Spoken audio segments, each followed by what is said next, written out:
నమస్తే సఖులు. ఈరోజు కథ పేరు పండితుడి శిష్యుడు. గోవిందుడు ఒక పండితుడి ఇంట పనిచేసేవాడు. తాను కూడా చదువుకోవాలనే కోరిక వాడిలో చాలా తీవ్రంగా ఉండేది. అందుచేత వాడు తరచుగా తన పని మరిచిపోయి పండితుడు శిష్యులకు చెప్పే పాఠాలు ఆలకించేవాడు. ఒకసారి వాడు ఇలాగే పండితుడు శిష్యులకు చెప్పే పాఠం వింటూ చేయవలసిన పనులు మర్చిపోయేసరికి అది గమనించి పండితుడి భార్య వాడిని నానా మాటలు అన్నది. పని మాని ఏమి వింటున్నావురా అని పండితుడు వాడిని అడిగాడు. నాకు కూడా చదువుకోవాలని కోరిక సార్ కోరిక గురువుగారు అన్నాడు గోవిందుడు. నీ కోరిక మంచిదే, కానీ నీకు అందుకు తగిన అర్హత ఉన్నదా? ఇప్పుడు నేను ఏం పాఠం చెబుతున్నానో చెప్పు, అలా చెప్పగలిగితే నేను నా శిష్యుల్లో చేర్చుకుంటా అన్నాడు పండితుడు వాడితో. ఆయన అలా అనడానికి ఒక కారణం ఉన్నది. ఆ రోజు ఆయన బోధిస్తున్న విషయం చాలా కష్టమైనది. వింటున్న శిష్యులలో ఒక్కడికి అది ఇంకా పూర్తిగా అర్థం కాలేదు. గోవిందుడికి అది కొంచెమైనా అర్థమవుతుందని ఆయన ఊహించలేదు.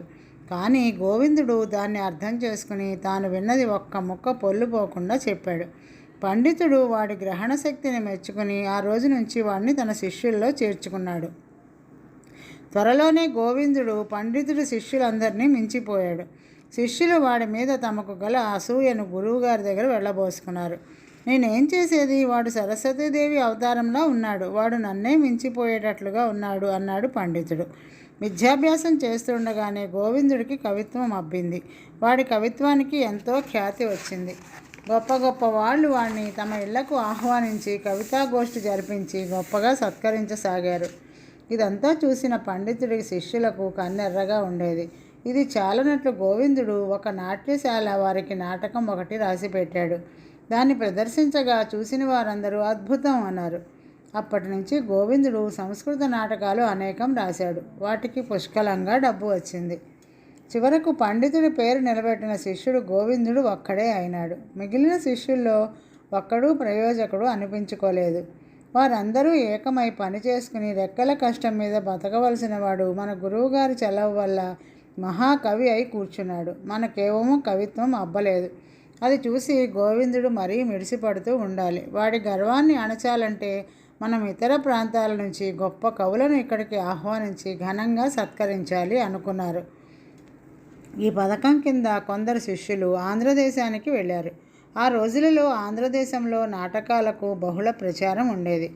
అక్కడి ప్రజలు ఆదరించిన నాటకాలలో కొన్ని చాలా కీర్తి తెచ్చుకున్నాయి. అలా నాటక రచనలో కీర్తి గడించుకున్న ఆంధ్ర నాటకకర్తలలో శ్రేష్ఠుడు భద్రకవి. పండితుడి శిష్యులు భద్రకవిని కలుసుకుని, మీ దేశంలో మీ నాటకాలంటే అందరూ ఎంతగానో అభిమానిస్తారని విన్నాము. కొన్నిటిని ప్రదర్శించగా మేము చూశాము. తమరు వాటిని సంస్కృతంలో అనువదించి ఇచ్చినట్లయితే మేము మా దేశంలో ప్రదర్శింప చేస్తాం. మీకు అక్కడ అఖండ ఖ్యాతి లభిస్తుంది అన్నారు. భద్రకవి వారికి ధన్యవాదాలు చెప్పుకొని, నా నాటకాలన్నీ సంస్కృత మాతృకలు ఉన్నవి, నేను వాటిని ఆంధ్రీకరించాను అంతే అన్నాడు. సంస్కృతంలో వాటిని రచించిన మహాకవి ఎవరు అని పండితుడు శిష్యులు అడిగారు.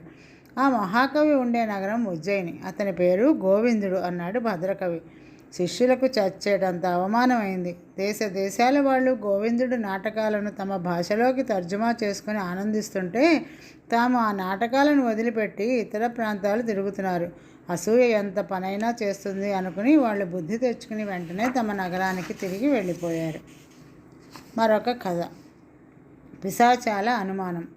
2 పిల్ల పిశాచాలకు కొన్నాళ్ల పాటు మనుషుల మధ్య పోయి మసలాలి అనే కోరిక కలిగింది.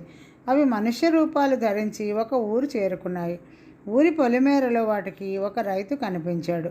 మీ ఇంట్లో మాకు ఏదైనా పని ఇప్పించండి, నమ్మకంగా చేస్తాం అన్నాయి పిశాచాలు రైతుతో వినయంగా. పనిచేసే వంకతో రైతు ఇంట చేరి అతన్ని ఏడిపించాలి అని వాటి ఎత్తు. ఎడ్ల ధర పెరిగిపోయింది, నా ఎడ్లను దొంగలు ఎత్తుకుపోయారు, మిమ్మల్ని నాగలికి కడితే పొలం దున్నగలరా అని రైతు అడిగాడు. మనుష్యులు పొలం దున్నడమా అని పిశాచాలు ఆశ్చర్యంగా అడిగాయి. అందులో వింతేమిటి, ఎడ్ల కన్నా మనుషులే చౌక, నా పొలంలో ఇప్పటికి 2 నాగళ్ళు కట్టాను, మీరు సరేనంటే 3వ నాగలి కడతాను అన్నాడు రైతు. పిశాచాలు రైతు వెంట అతని పొలానికి వెళ్ళి చూస్తే 4 మనుషులు 2 నాగళ్లకు కట్టి ఉన్నారు. మరి 2 మనుషులు నాగళ్లను పట్టుకుని అజమాయిషి చేస్తూ పొలం దున్నిస్తున్నారు. నాగలికి కట్టి ఉన్న మనుషుల అవస్థలు చూస్తే పిశాచాలకు జాలి వేసింది. ఆ అవస్థ ఎలా ఉంటుందో తెలుసుకోవడం కోసం అవి మూడో నాగలికి కట్టించుకుని కొంతసేపు పొలం దున్నాయి. రైతు ఎంత కర్కోటకుడో వాటికి తెలిసిపోయింది. అవి ధరించి ఉండిన మనుష్య శరీరాలు ఆ శ్రమకు పూర్తిగా అలసిపోయాయి. రైతు వాటికి ఇచ్చిన ప్రతిఫలం కూడా చాలా స్వల్పం. రైతు దగ్గర పనిచేయడం తమకు ఇష్టం లేదని చెప్పి పిశాచాలు అక్కడి నుండి బయలుదేరాయి. అవి ఒక నూనె వ్యాపారి ఇల్లు చేరి పని కావాలి అని అడిగాయి. నూనె వ్యాపారి పని ఇస్తానని చెప్పి పిశాచాలను తన వెంట లోపలికి రమ్మన్నాడు. అతను వాటిని ఒక రహస్యపు గదిలోకి తీసుకుపోయి, మీరు ఈ గదిలోనే ఉంటూ రోజు ఈ ఫలాల నుంచి నూనె తీస్తూ ఉండాలి అన్నాడు. ఆ నూనె ఎందుకు? అది విషంతో సమానం కదా అన్నాయి పిశాచాలు. ఎందుకేమిటి? మంచి నూనెలో కలపడానికి అన్నాడు వ్యాపారి. అందువల్ల ప్రజలకు ప్రమాదం కాదా అన్నాయి పిశాచాలు. కల్తీ లేని నూనె ఎక్కువ ధరకు, కల్తీ నూనె తక్కువ ధరకు అమ్ముతాను. ఎవరేమైపోతే నాకు కావాల్సింది డబ్బు అన్నాడు వ్యాపారి. పేదవాళ్ళందరూ చౌకగా కల్తీ నూనె కొనుక్కొని రోగాలు తెచ్చుకుంటారని పిశాచాలకు అర్థమైంది. ఈ పని మాకు నచ్చలేదు అని నూనె వ్యాపారికి చెప్పాయి. నచ్చలేదంటే కుదరదు. నా రహస్యంతో మిమ్మల్ని బయటికి పోనిస్తానా? ప్రాణాలతో మీరు బయటికి పోలేరు అన్నాడు వ్యాపారి. అలాగా అంటూ పిశాచాలు మాయమయ్యాయి. అక్కడి నుంచి అవి ఆ దేశపు రాజు వద్దకు వెళ్ళాయి. ఆ సమయంలో రాజు సేనాపతిని మందలిస్తున్నాడు. ప్రజలు పన్నులు ఇయ్యమంటే కారాగృహంలో తోసి కొరడాలతో కొట్టండి. ప్రజలు పన్నులు ఇయ్యము అంటే కారాగృహంలో తోసి కొరడాలతో కొట్టండి. బలవంతంగా ఇళ్లల్లో జరబడి పన్నులు వసూలు చేయండి. పిశాచాలు రెండు భటుల వేషంలో అక్కడ ప్రత్యక్షమయ్యాయి. వాటిని చూస్తూనే సేనాధిపతి, రాజాజ్ఞ విన్నారు కదా, ఇక వెళ్ళండి అన్నాడు. పిశాచాలు అక్కడి నుంచి పోబోతుండగా రాజు తన రాజనర్తకి నృత్యం చూసే వేళ అయిందని వెళ్ళిపోయాడు. పిశాచాలు అనేక చోట్లకి వెళ్ళి ప్రతి చోట ఎంతోసేపు ఉండలేకపోయాయి. చివరికి అవి ఎంతో నిరుత్సాహపడి తమ పిశాచాలు ఉండే చోటుకి వెళ్ళిపోయాయి. ఒక పెద్ద పిశాచం వాటిని పలకరించి, అప్పుడే వచ్చేసారా? చాలా కాలానికి కానీ రారు అనుకున్నాను. ఏం జరిగిందేంటి అని అడిగింది. జరగడానికి ఏమీ లేదు. మనుష్యులంతా చాలా చాలా పేదవాళ్ళు, అమాయకులు. ఇదివరకే కొన్ని పిశాచాలు వాళ్ళ మధ్యకు చేరుకుని మనుష్య రూపాలు ధరించి మనుషులను నానాయాతనలు పెడుతున్నాయి. మా బోటి పిల్ల పిశాచాలకు అల్లరి చేసే అవకాశం లేదు. పిశాచాల మధ్యకే వెళ్ళేదేమిటి అని తిరిగి వచ్చేశాం అన్నాయి పిల్ల పిశాచాలు. పెద్ద పిశాచం నవ్వి, మనుషులను యాతనలు పెడుతున్నది మనుషులే, పిశాచాలు కావు. మనుషులను గురించిన అనుభవం లేక మీరు అలా అనుకున్నారు అన్నది. మనుషుల్లో పిశాచాలను మించిన వాళ్ళు ఉంటారని తెలిసి పిల్ల పిశాచాలు ఆశ్చర్యపడ్డాయి. మరొక కథ. ఉగ్రసేనుడి కోపం. ఉగ్రసేన మహారాజుకి కోపం చాలా ఎక్కువ.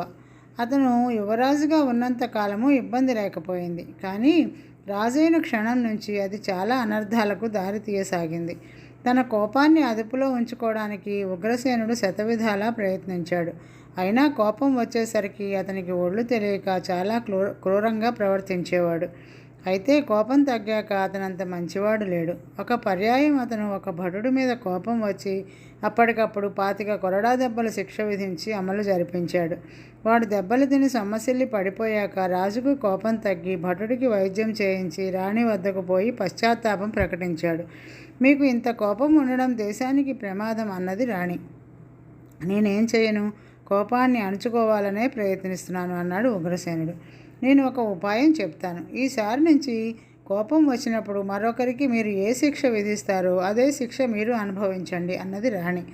వారం రోజులైనా తిరగక ముందే ఉగ్రసేనుడు కోపావేశంలో మరొక భటుడికి 25 కొరడా దెబ్బల శిక్ష విధించాడు. శిక్ష అమలు జరిగాక అతని కోపం తగ్గిపోయింది. అప్పుడు రాణి మాటలు గుర్తురాగా, చిన్న తప్పుకి 25 కొరడా దెబ్బల శిక్ష విధించడం నేరం. ఈ తప్పు చేసినందుకు నేను ఇదే శిక్ష అనుభవిస్తాను అన్నాడు. అయితే అక్కడ ఉన్న భటులలో ఎవరూ రాజును కొరడాతో కొట్టడానికి ముందు రాలేదు. రాజు శాసించి కూడా లాభం లేకపోయింది. ఉగ్రసేనుడు రాణి వద్దకు వెళ్ళి జరిగింది చెప్పాడు. రాణి నవ్వి, భటుడు చిన్న తప్పు చేసినందుకే 25 కొరడా దెబ్బలు కొట్టించారు. రాజుగారి శాసనాన్ని పాలించకపోవడం పెద్ద నేరం కదా. అయినా అంత నేరం చేసినా భటుల మీద మీకు కోపం లేదు అంటే శిక్ష అనుభవించాలన్న కోరిక మీకు లేదన్నమాట అన్నది. ఈ మాటకు ఉగ్రసేనుడి అహంకారం దెబ్బతిన్నది. నన్ను కొట్టలేదు అన్న నేరానికి నా భటులను నేను ఎలా శిక్షించగలను? చేతనైతే ఈ శిక్షను నువ్వే అమలు జరుపు అన్నాడు అతను. రాణి వెంటనే ఒక భటుడిని పిలిపించి, నేను చెప్పింది చేస్తావా లేక తక్షణం చేస్తావా అని అడిగింది. భటుడు వణికిపోతూ రాణి చెప్పిన పని చేస్తాను అన్నాడు. రాణి వాడి చేతికి కొరడా ఇచ్చి రాజును కొట్టమన్నది. వాడు అందుకు సిద్ధపడ్డాడు. మొదటి కొరడా దెబ్బ తినగానే రాజుకి చుర్రుమన్నది. రెండో దెబ్బ పడేలోగా అతడు తిరగబడి భటుడి చేతి నుంచి కొరడా లాగేసుకుని వాడిని 10 దెబ్బలు కొట్టాడు.